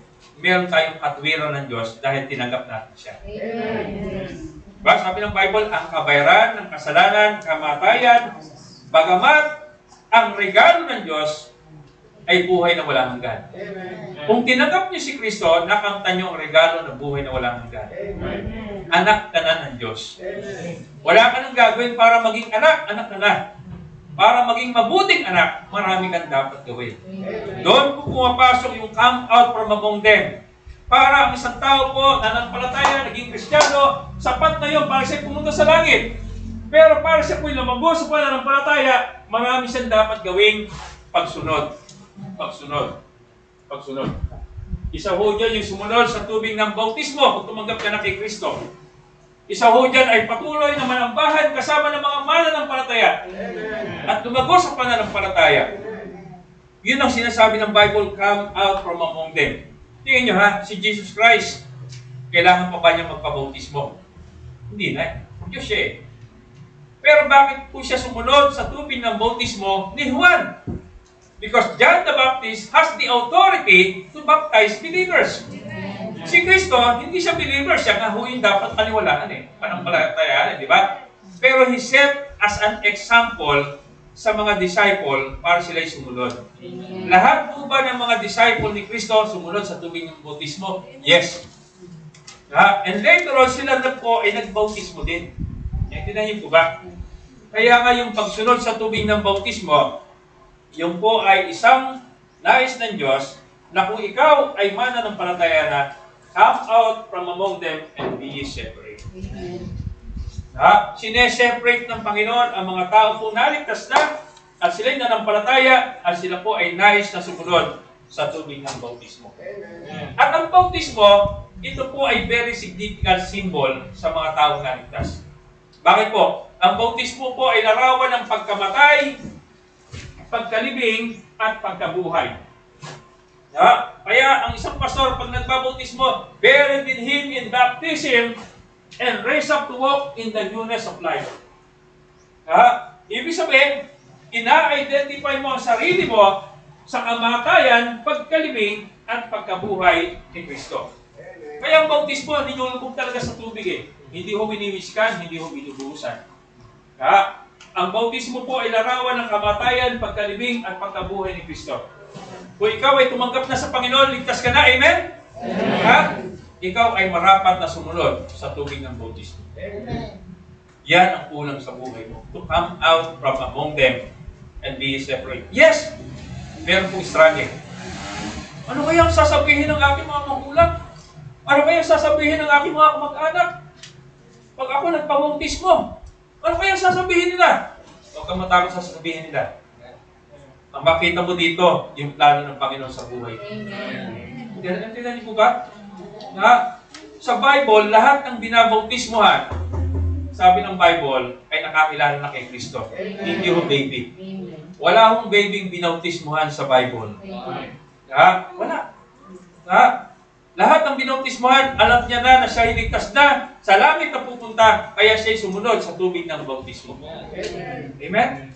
Yun ang katotohanan sabi ng Bible, kaya come out from among them. Jesus told his disciples, it is not easy. Look at John chapter 16, verse 23, bago tayo dumako sa panghuli. John chapter 16, verse number 22 and 3. 16, verse 2 and 3. Ano sabi ng Bible? John 16, 2 and 3. They shall put you out of the synagogue. Yea, the time cometh that whosoever killeth you will think he doeth God's service. And these things they will do unto you because they have not known the Father nor me. Tingnan nyo, ito yung kalagayan ni Pablo eh. Sabi niya, dadaling kayo sa sinagoga at may mga pagkakataon na papatayin kayo, iniisip nila para sa serbisyo ng Panginoon. Si Pablo, gano'n ang kanyang buhay nung siya si Saul pa eh. Sabi niya, meron siyang autoridad na patayin ang mga mananampalataya. Dahil hindi niya alam ang pamamaraan ng Panginoon. Nung nalaman niya ang pamamaraan ng Panginoon, nabago ba ang buhay niya? Yes. Sumunod ba siya sa Panginoon? Yes, ang sabi ng Bible. Makatapos ng ilang panahon, siya po'y nabautismohan at lumago sa pananampalataya at isang araw ginamit ng Panginoon. Amen? Pangatlo at panghuli. Pangatlo. Eternity in the choice. There is eternal choice. Pag sinabing eternal choice, alam mo ang pagpapasyang gagawin mo. Eternal na pagpapasya. Yung tao sa ngayon, sabi na, bata pa ako, saka na lang ako magpapasya kung tatanggapin ko si Kristo o hindi. Huwag kang mag-alala. Kasi sa ekonomiya ng Panginoon, tinakda ang kamatayan. O dapat ka pala mag-alala kasi tinakda ang kamatayan eh. So, ibig sabihin, kahit po yung mga nanonood sa atin sa live streaming, hindi ka pala kakilala kay Kristo, huwag kang mag-alala. O mag-alala ka kasi tinakda kamatayan. Anytime soon, pwedeng mamatay ka at ang patutunguhan mo, hindi mo alam kung saan pupunta, impyerno. Tingin po sabi ng Bible, eternity in the choice. Jesus revealed that there's only two paths we can travel. The broad way and the narrow way, magkaiba ang destinasyon. Yun, yung malawak na daan, patungo saan? Kapahamakan. Yung makitid na daan, patungo sa buhay na walang hanggan. Ngayon, mamimili ang tao. Life is a choice. Tama. Tama naman. Pero dalawa lamang ang choices mo. Langit o impyerno. Yung pamamaraan ng mundo, sige, sumulong ka dyan. Sabi ng Bible, ang dulo niya, kapahamakan. Kaya nga, hindi ho paramihan eh.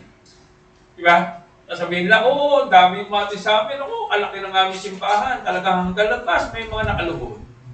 No? Wide is the gate that lead to destruction. Narrow is the way that lead to life everlasting. Paano, Pastor, yung mga malalaking Baptist Church? Sinasabi ko kasi doon yung pamamaraan ng Panginoon at ng tao eh. Yung pamamaraan nila na magsimba para pumunta sa langit, gumawa ng mabuti para pumunta sa langit, sumali sa reliyon para pumunta sa langit, magpabautismo para pumunta sa langit, and etc., hindi yun ang pamamaraan ng Panginoon. Ang pamamaraan ng Panginoon, isa lang, si Kristo ang daan, katotohanan at ang buhay. Bakit mo kami iniimbitahan sa simbahan nyo? Para malaman mo ang katotohanan. Kasi ang unang Baptist, ang tinuturo niya, ang daan, si Kristo. Sabi ni John the Baptist, "Behold the Lamb of God that taketh away the sins of this world." Sabi ni John the Baptist, masdan nyo ang kordero ng Diyos na mag-aalis ng kasalanan ng sanlibutan. So si John the Baptist, ang tinuturo niya ang kaligtasan, hindi yung bautismo. Ang tinuturo niya kaligtasan, si Kristo. Tingnan niyo po ba? Kaya hanggang ngayon, ang mga Baptist, ang tinuturo ay si Kristo ang tagapagligtas. Hindi ang pagsali sa Baptist. Ang tinuturo, si Kristo ang tanging tagapagligtas. Siya ang tanging daan. Hindi siya bago, hindi siya dating daan. Siya ang tanging daan. Pag pumunta ka sa dating daan, ibig sabihin may bagong daan. Di ba? Ganun naman yun, di ba? Yun ang logic nun eh. Punta ka sa dating daan. Bakit meron bang bagong daan? Diba? Ganun ho yun eh. Si Kristo, sabi ng Bible, siya ang tanging daan. Amen. Hindi siya bago, hindi siya dati. Siya ang tanging daan. Kaya mga kapatid, pangatlo, eternity in the choice. Mamimili ka, dalawang destinasyon. The broad way, all who choose the broad way will come to a destructive end. Lahat ng tutungo dito, hahakulan ng Diyos. John chapter 3 verse 18, Revelation 20 verse 11 to 15. John 3 verse 18, ano sabi ng Bible? Pakinggan nyo ito, napakahalaga po nito. Verse number 18. He that believe on Him is not condemned, but he that believe not is condemned already, because he had not believed in the name of the only begotten Son of God. Sino to? Si Kristo. Kaya yung mga tao hindi naniniwala si Kristo ang tagapagligtas, they are condemned already. Yung mga tao hindi naniniwala si Kristo ang Diyos, they are condemned already.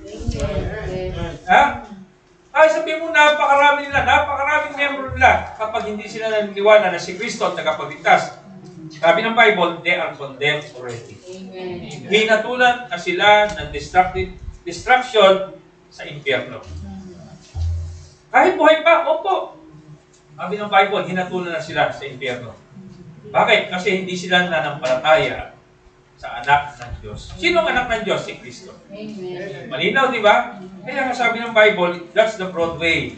Revelation 20, hindi nyo sabi ng Bible. Kung saan sila hahatulan later on, kung hindi ka pa tumatanggap kay Kristo, ito ang kahantuan mo. Revelation 20 verse 11 to 15, sabi ng Bible, "And I saw the great white throne, and he that sat on it, from whose face of the earth and heaven fled away, and there was found no place for them. I saw the dead, small and great, stand before God, And the book were opened, and another book was opened, which is the book of life. And the dead were judged out of those things which are written in the book, according to their works. And the sea gave them up, and the dead which were in it, and the dead and hell delivered up, and dead were in them. And they were judged every man according to their works. And death and hell shall cast into the lake of fire. And this is the second death. Take note, verse 15.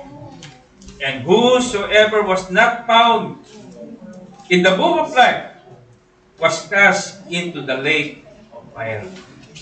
Oh, nakakatakot ito, Pastor. Opo, nakakatakot yan kung hindi ko paligtas. Nakakatakot yan kung hindi mo pa tinatanggap si Kristo. Nakakatakot yan sapagkat yan ang mangyayari sa iyo kung hindi ka paligtas. Hindi ka pa nananampalataya. Naintindihan niyo po ba? Saan pupunta ang taong wala kay Kristo? Sa impyerno. Malinaw yan. Revelation chapter 20, tanda mo yan kung hindi ka paligtas. At kung ikay mamamatay na hindi ka paligtas, tandaan mo rin yung talata na yan, sapagkat yung talata na yan sasabihin sa iyo ng Panginoon. Binuksan niya ang aklat ng buhay at hindi natagpuan ang iyong pangalan sa aklat ng buhay. Ikaw, pag ikay ba namatay, matatagpuan ba ang pangalan mo sa aklat ng buhay? Dahil kung hindi, verse 15, sabi ng Bible, and whosoever was not found written in the book of life was cast into the lake of fire. O, ibig sabihin, yung pong mga dumako sa malawak na daan patungo sa destruction, ito ang hahahantungan. Pastor, hindi ako natakot dyan. Huwag mo akong takutin. Hindi mo kailangan matakot. Ha? Kailangan mo maniwala. Ha? Kung wala kang takot, isang araw, pag ikay namatay, walang katapusang takot na mararamdaman mo. Dagat-dagatang ako yun din. Ang uod hindi na mamatay, madilim na lugar. Ha? Wala kang generator doon. Walang aircon doon. Ha? Makakala mo, magpapadala ko ng aircon dito. Wala. Ganoon. May mga engineer dito, kahit may engineer dyan. Ha? May mga mekaniko dito, kahit mayroong mekaniko dyan. Ha? Marami dyan, abogado. Ha? Kasi marami ng abogado sinungaling eh. Tama na, dinamali pa. Mali, tinatama naman. Ha? Sabi po ng Bible, doon sa impyerno, ang kahantungan kapag ikay pumasok sa malawak na daan. Daan ang mundo yun. Okay? Now, letter B, the narrow way. Look at verse 14. Ito naman, the narrow way leads to life everlasting or eternal in the Lord. This speak of absolute fulfillment of life, of fullness of life, that is only found in the Lord Jesus Christ. John chapter 5. Sahin natin ang maraming talata na ito. Panguli na lamang. John chapter 5, verse 24. Ano sabi ng Bible?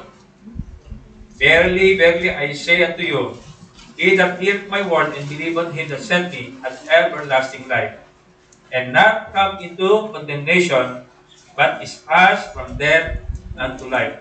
John chapter 6, verse 40. John 6, verse 40, nasabi ng Bible, for this is the will of him that sent me, everyone that seeth the Son, and believe on him, may have everlasting life, and I will raise him up at the last days. Verse 47, verily, verily, I say unto you, he that believeth on me hath everlasting life. O, ay napakagandang pangako ng Panginoon. Amen? Ha? Sa sino mang sasampalataya kay Kristo, siya po yung makitid na daan, is the narrow way that leads to life everlasting. Tinanggap mo na ba siya? Mahal ka ng Panginoon. Saan pupunta, Pastor? Look at verse 20, chapter 20. Tuloy natin. Chapter 20, verse 31. John 20, 31. Tuloy natin yung pagbabasa. Sabi ng Bible, verse 31, Jesus said unto them, again, peace be unto you, as my Father had sent me, even so. 31. Ang sabi ko dito, verse 31, but these are written that ye might believe that Jesus is the Christ, the Son of God, that ye believe ye might have life through His name. Now, Revelation 21, verse 1 to 7. Huling aklat sa Biblia. verse 1 to 7. Ito naman yung pupuntahan ng mga taong tumanggap kay Kristo. Dumako po sa makitid na daan, sabi ng Bible, and I saw a new heaven and a new earth. For the first heaven and the first earth were passed away, and there was no more sea. Wala nang dagat. And I saw John, the holy city, New Jerusalem, coming down from God out of heaven, prepared as a bride adorned for her husband. And I heard a great voice out of heaven saying, Behold, the tabernacle of God is with men, and he will dwell with them, and they shall be his people, and God himself shall be with them, and be their God. And God shall wipe away all tears from their eyes, and there shall be no more death, wala nang kamatayan, no more sorrow, wala nang kalungkutan, no more crying, wala nang pag-iyak, and there shall be no more pain. Ay, salamat, wala nang sakit. Wala nang sakit ng rayuma. Wala na. For the former things shall pass away. Wala nang kasakitan. Amen? Wala nang dalawang bang COVID, Brother Noel. Amen? Wala na. Ano sabi ng Bible? And he that sat upon the throne said, Behold, I make all things new.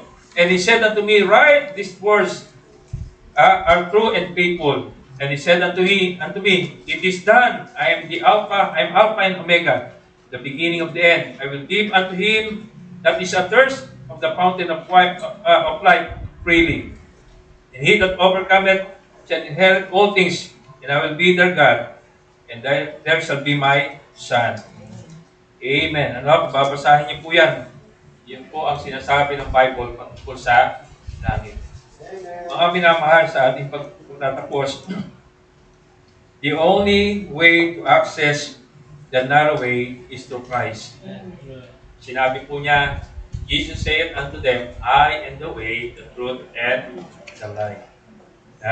Choose the narrow way, choose Christ. Alam nyo, dalawa lamang ang klaseng manlalakbay at dalawa lamang ang pupuntahan. Dalawa lang ang klase ng tao. Aking binagin kayo ng umaga. Malangit o maimpyerno. Gusto mo sa langit, piliin mo ang pamamaraan ng Panginoon. Piliin si Kristo. Gusto mo sa impyerno, wala kang gagawin. Wala kang gagawin sa buhay mo. Tuloy mo lang yung ginagawa mong kalokohan. Tuloy mo lang ginagawa mong pagsunod sa mundo, kalayawan ng mundo. Tuloy mo lang yan. Sabihin ko sa iyo, sabi ng Biblia, sa impyerno ka pupunta. Siya na hindi nanampalataya is condemned already. Busy ka sa lahat ng bagay, hindi ka busy sa Panginoon, wala kang panahon sa Panginoon, ituloy mo lang yan. Sasabihin po ng Biblia, pagdating ng araw, pagsusulot mo yan sa Panginoon. Diba? Nakita natin sa chapter 20, hindi natagpuan yung kailang pangalan sa aklat ng buhay. Impyerno. Hindi ho masama na magtrabaho, magkaroon ng business, mag-aral. Hindi po yan masama. Ayaw ka ng Panginoon ng tamad eh. Pero nais ng Panginoon, may araw para sa kanya. Diba? Choose life or death. Choose blessing or cursing. Ano yun? Sabi ng Bible, kapag ikay nagtatrabaho, ginagamit mo yung araw ng Panginoon para ka naglalagay sa bulsang butas. Amen. Yes. Ano ba naman ito? Lagi na lang may problema. Ano ba naman ito? Ano ba ito? Kasi nga, hindi mo inuman ng Panginoon. Yan ang sabi ng Panginoon. Hindi ako nagdolako. Ito sa Bible eh. Amen. Ang Diyos totoo eh. Amen. Ang Diyos hindi nagkakamali. Amen. At kung ikay pinagpapala ng ngayon, lalo kang magpapalain ng Panginoon. Amen. Ay, nakakita ko ng napakaraming Kristiyano. Nung araw, basurero, ng later on, pinagpala ng Panginoon. Amen. Sabi niya, may pera pala sa basura. Totoo yun. Isang bagay, nakita ko sa kanya, pinagpala siya dahil siya ay sumunod sa Panginoon. Amen. Yung mga Bible characters sa Lumang Tipan, ano ba yung mga kalagayan nila? Yung mga propeta, ano kalagayan nila? Ito po mga disciple ng Panginoon, sino ba sila? Di ba yung mga mangisda, pero pinagpala ng Panginoon. Diba? So, ibig sabihin, ang pagpapala, mga kapatid, at promotion, hindi galing sa silangan o kanluran, sabi ng Bible, galing sa Panginoon. Amen. Gusto mong pagpalain ka, not only material things, but also spiritual things. Amen. Pag yung mga anak mo, nakita mo, lumalaki, may takot sa Panginoon, ha? May pagmamahal sa magulang, may pagsunod, ha? May pagpapala. Saan magagaling po yan? Sa Panginoon. Amen. Ha? Minsan tayo po mga magulang, tinitingnan natin ang future natin mga anak. Totoo naman yun. Talagang dapat lang. Ha? Pero ang sabi ng Bible, kung yung isang anak o tatay na masama, binibigyan niya ng mabuting bagay ang kanyang mga anak, how much more our Heavenly Father which is in heaven. Amen. Lalo na ang Ama natin sa langit na nagbibigay sa kanyang mga anak na sumusunod sa kanya. Amen. Lahat po yung mukot kumikit. Huwag na kailangan tumayo. Lahat po yung mukot kumikit. Tayo po yung mananalangin. Habang lahat po yung nakapikit na kayo po. Ngayong umaga, ikaw ba'y kinausap ng Panginoon? Merong pagpapasya na dapat gawin. Merong plano ang Panginoon na dapat sundin. Habang lahat po yung nakapikit na kayo po, sabi ng Bible, dalawang klaseng manlalakbay ang ating pinag-aralan. Dalawang klaseng daan ang dapat pamilian. Dalawang klaseng buhay ang kahahantungan. Buhay na walang hanggan o buhay na walang hanggang kapahamakan. Impyerno ho yun. Habang lahat po'y nakapikit na kayo po, kaibigan, ikaw ba'y tumanggap na kay Kristo? Ngayong umaga, kinausap ka ba ng Panginoon? Sino ang pipiliin mo? Kada linggo, sino ang pinipili mo?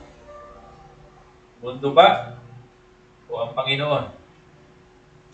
Kung nais mo ng pagpapala, hindi ka pagpapalain ng mundo. Sapagkat ang sabi ng Bible, ang mundo is bound for destruction.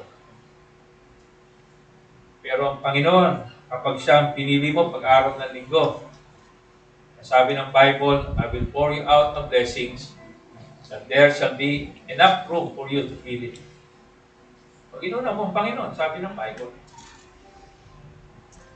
Maikli ang buhay, kaibigan, maikli.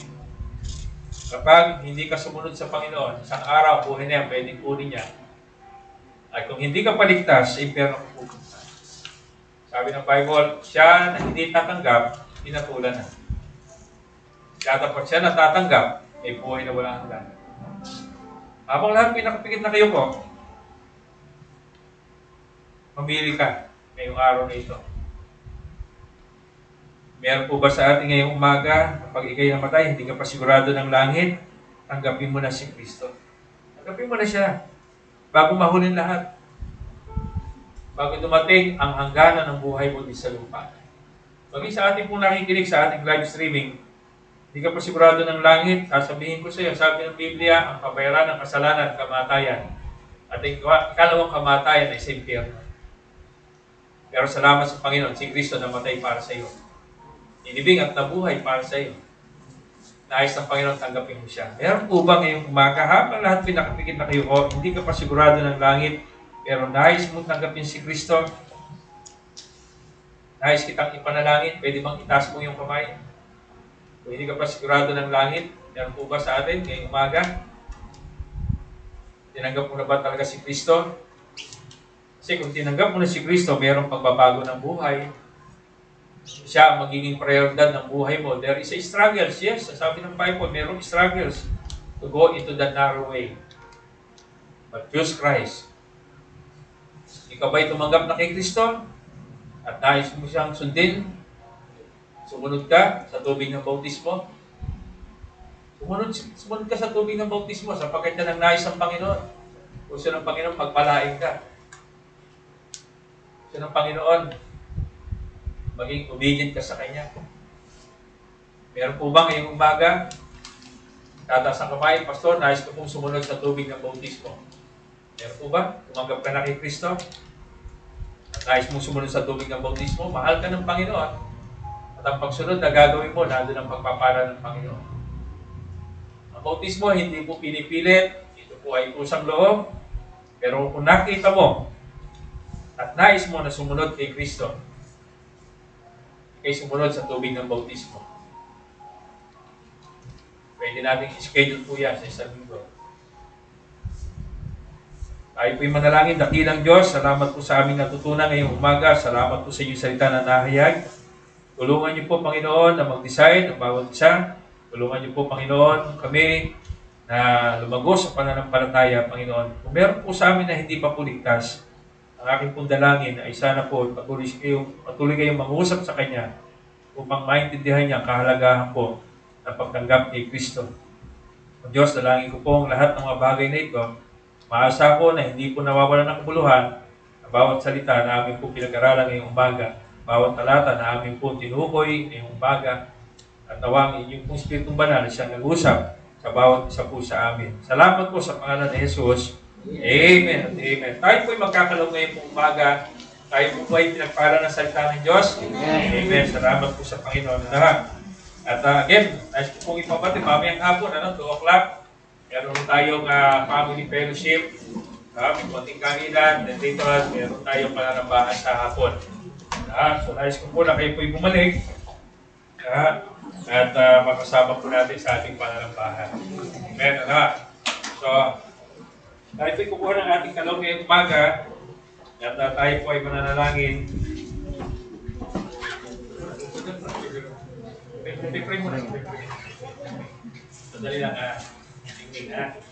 Okay, so tayo po yung manalangin, Brother Billy, pag-pray mo yung ating kalong ngayong umaga. Lahat po yung mukot kumikit. Ay kung manalangin na kayo ng Diyos, salamat po sa inyong salitang mahayag.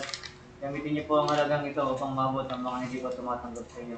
Sana po ay pagpalain po ang bawat sa amin at ingatan sa aming pagdawalay.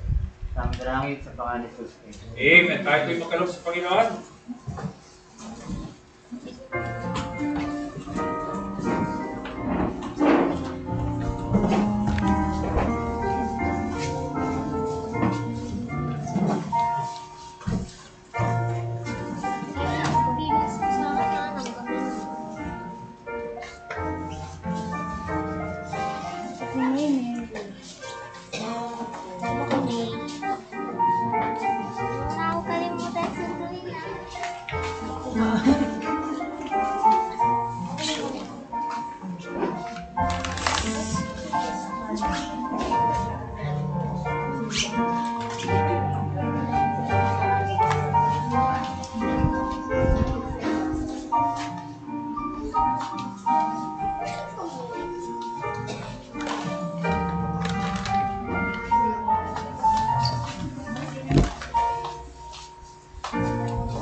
Bilang po ba yung ating attendance ngayong umaga?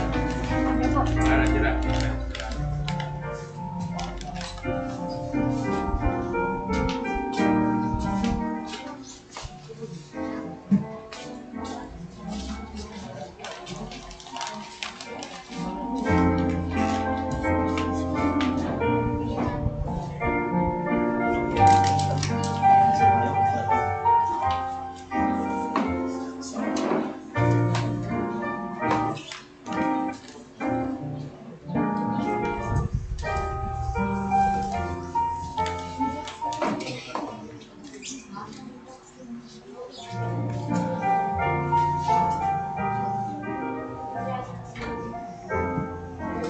Okay, so tayo po lahat ay tatayo, tayo po ay mananalangin. At nais po hingin si Brad po po yung salamat. At tayo po ay manalangin, nais po hingin si Brad po po, dismiss tayo sa panalangin. Masalangin, salamat po sa aming pong narinig at aming napupunong Panginoon. Ang po yung laging hindi pinakalakasan sa araw-araw, Panginoon. Panginoon, nagpapasalamat po kami na pagbalik ni Brother Ruel. Hindi mo siya nakagalingan. Salamat. Amen. At yun din si Brother Serving, Panginoon. Panginoon, ang aming mga misyonari, hindi po silang gagawin ingatan. Lumago ang kanyang gawain. Salamat po sa umagang ito, sa pangalan ni Jesus. Amen. Amen. Magandang umaga po sa bawat isa. God bless po. Salamat po sa ating hukong na to. Mamaya po 2 o'clock, si Kuya Ian ay manunod po sa atin. Okay, salamat po.